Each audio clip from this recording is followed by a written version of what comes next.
how has it been for you, like coming from a family of doctors, like so many people in your family? Yes. And also you shared about your father's condition transforming. So how has it been for you and your family for you to take on this new role? Yeah, what has that been like?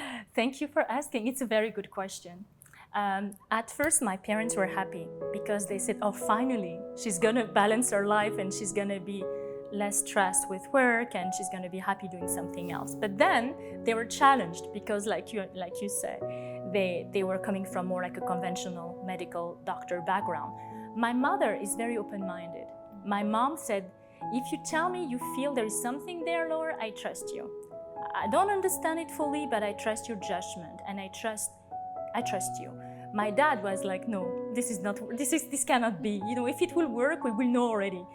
But you know what is interesting about my dad is that when I got my Dow hands, and he had, at that time, he was in his 40s, and unfortunately, he fell from a big ladder, helping a neighbor fixing his roof. He fell and he broke his ankle in many places, and he had surgery. He was in bed for 6 months.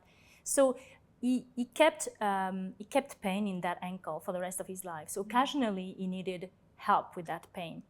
And many times I was coming to him, said, Dad, remember, I have my Dow hands.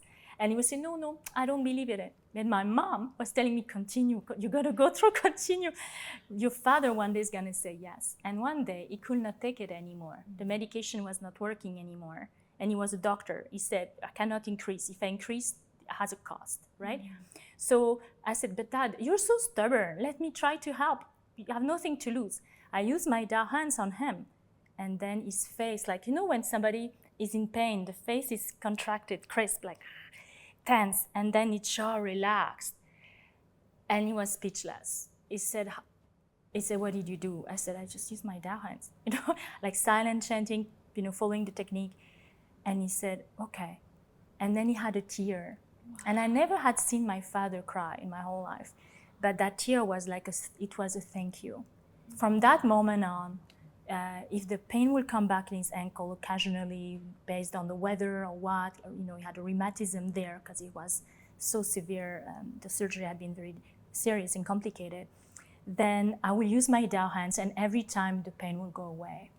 And so he believed. So, you know, what I take with me is like, it's really through experience that we can believe. So I will really encourage everybody, try it. You have nothing to lose, try it. Once I became a healer, I find my purpose. And this dream in my heart when I was a little girl to help others the way I saw my parents helping those who were in pain and suffering. Suddenly I had hope again that, hey, I can do this too. It wasn't too late. And even if, you know, I had this career in finance, it wasn't too late. I could become a healer. And this gave me wings. Like I had so much energy to help everybody. I traveled a lot. I went to France many times, like 3 years around the country. Every month I was in France, but gave me wings in the sense my joy, my soul was happy. I never felt the fatigue again. I never felt like, oh, am I in the right place? Is this working? Never. The smile in people's faces when they felt better was my reward. And these techniques are to be shared with the world. They're beyond powerful. Now of 15 years of being with Master Sha and sharing his wisdom and teachings, you have empowered so many people around the world to also be practitioners and transform their lives, follow their heart and soul, fulfill their potentials and those voices that are in their hearts to really unleash their unlimited potential and empower their lives through the power of Master Sha's Tao technologies. So we want to thank you so much for being with us today and sharing this journey. Thank you.